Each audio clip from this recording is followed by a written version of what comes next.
Welcome PSY 309 students. Our course is the Psychology of Adult Development and Aging. Our semester is spring 2018, starting the Chinese year of the fire dog. And my name is Ken Elliott, and I'm the course instructor. This is an online course, but in fact, online is more than perhaps you imagine it to be. So let me tell you that this morning I'm going to be producing 3 videos, and this is the first.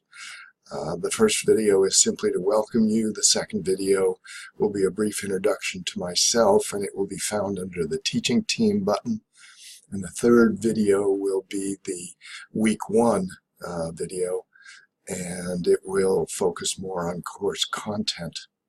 This welcome video is designed to essentially address 4 things.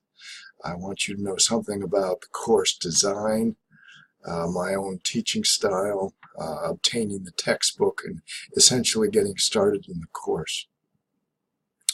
So let me switch the view now, and I'll take you to our course website, which you've already discovered. So hold on just a second and I'll pause. Okay, now we're at the course website, and I can do just a little bit of pointing to some of the things that will be included in your getting started efforts.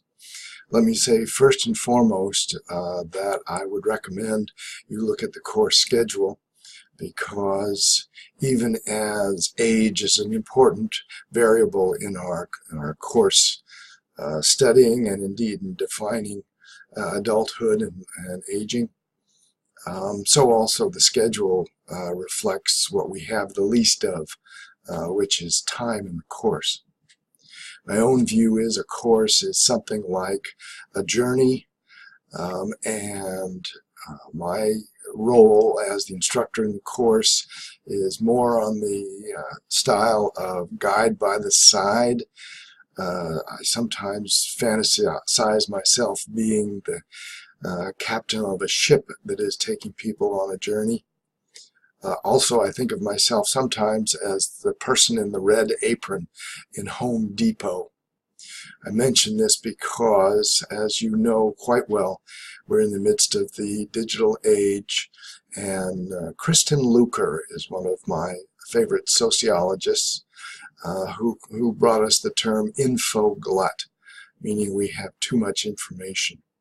So take it as a given that information is not knowledge, that the purpose of the course is designed around the development of useful knowledge and not the consumption of vast amounts of arguably useless information. So, as I said, the metaphor of the staff person in Home Depot with the red apron, or Walmart if that matters, is apt insofar as we have aisles and aisles of content, and you are not being asked to consume everything on the aisles any more than you would in Home Depot. So it's well worth it to start slowly and be very clear that this is a 21st century course and not a 19th century course. You are not here to learn the book, as it were. I am not here to transmit information to you, but rather to assist you in the development of useful knowledge about adult development and aging.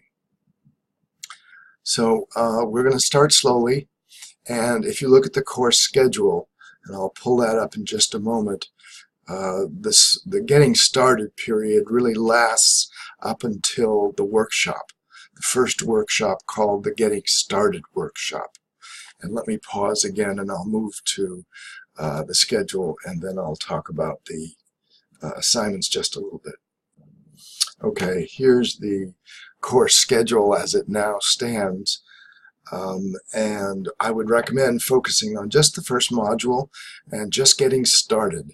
My own philosophy as a teacher is that if we start well and if we end well, we'll probably have a reasonably valuable course experience for all of us. So we're going to start slowly and carefully, spending time on not only the content but also the design of the course and of course the assignments and the expectations. So here on this schedule you'll see that Module 1, which is really just the first block of the course, extends till the middle of February. Of course, we're not in control of our schedule. Modules were originally monthly modules, but now we're part of the University of Maine system, and so scheduling is entirely out of our control as far as the semester is concerned. So Module 1 here, you'll notice in the middle of it on February 3rd and 4th is what's called the Getting Started workshop.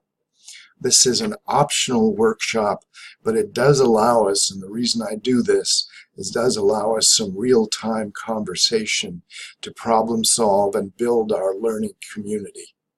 I'm a very strong believer that online learning does not mean correspondence courses, and that for us to converse in real time gives us a valuable resource or opportunity in the course that you just simply cannot get using only email and asynchronous practices. So we have this workshop, but if you can't make it, I understand that.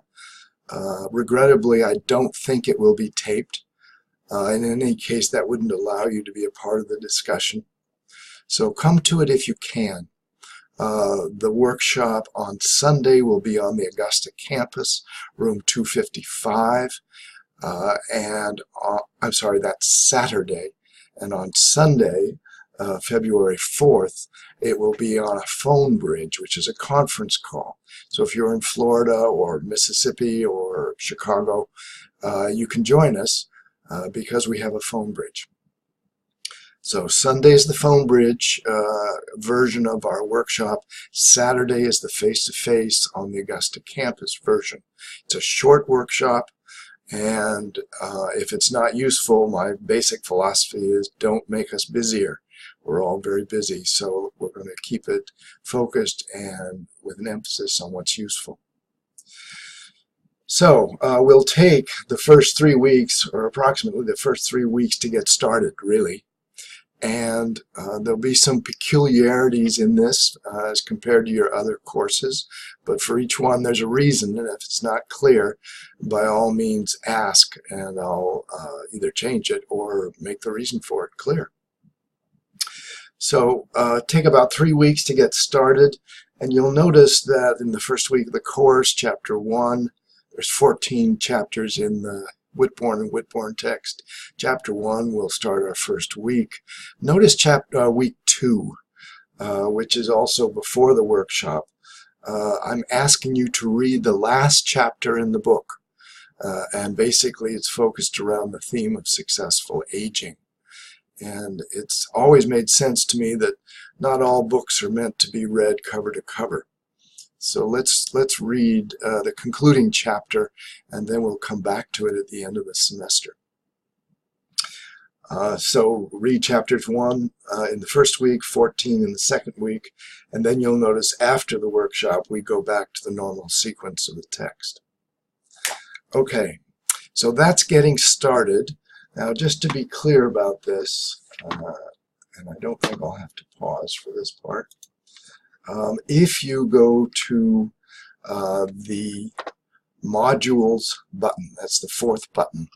If you go to the modules button, you will see that the course is organized, and I'll move myself out of the way.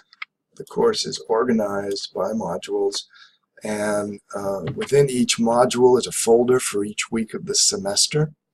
So in Module 1 you have the Getting Started folder, and then all of the folders week by week that you'll need for the first 5 weeks of the course. So my suggestion is go under the modules button, find Module 1, find the Getting Started folder, and there, as you will every week, you'll see suggested expectations. In other words, what do you need to do to get started?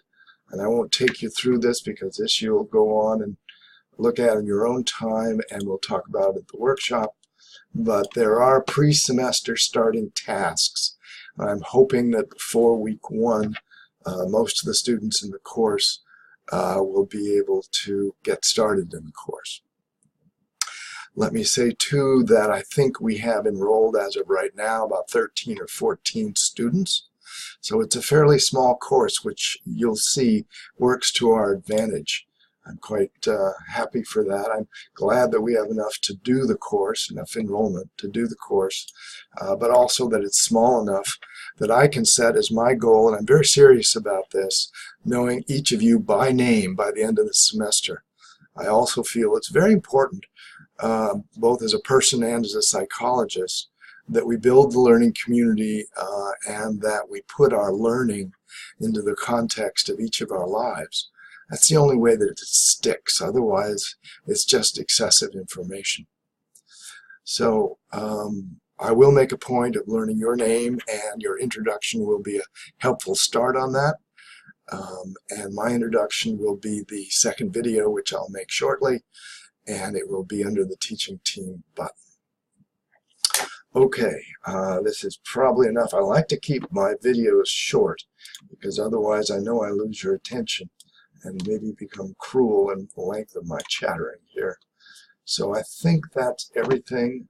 I will go over, of course, the assignments and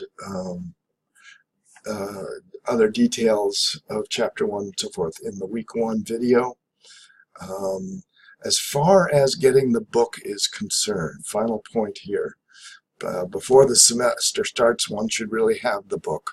Getting books these days is more complicated and sometimes more expensive than it should be. This book by Whitbourne and Whitbourne is really more of a reference book than it, certainly more a reference book than it is a novel. And it's really not a textbook in the sense of that I have experienced textbooks as giving you a coherent overview of the field of human development and adult development in particular.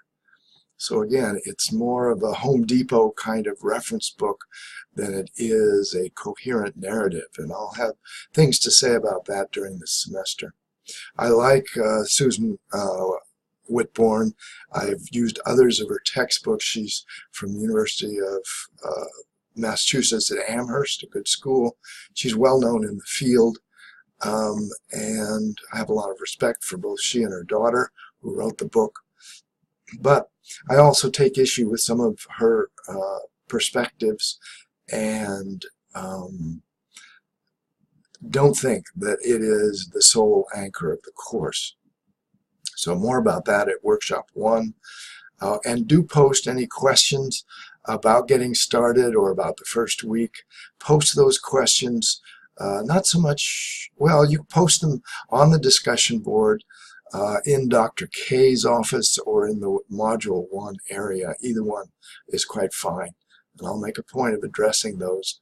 Hopefully by the end of Workshop 1, we'll have all of our questions addressed and be off to what I call a good start, meaning that each student will have a reasonable familiarity with the course design, have what they need to do the course, and have some idea of how to customize the course for your own priorities. So more about that later.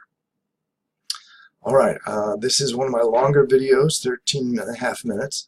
So I'll stop at this point and I'll produce the video introducing myself and Week 1 and post those on the website as well.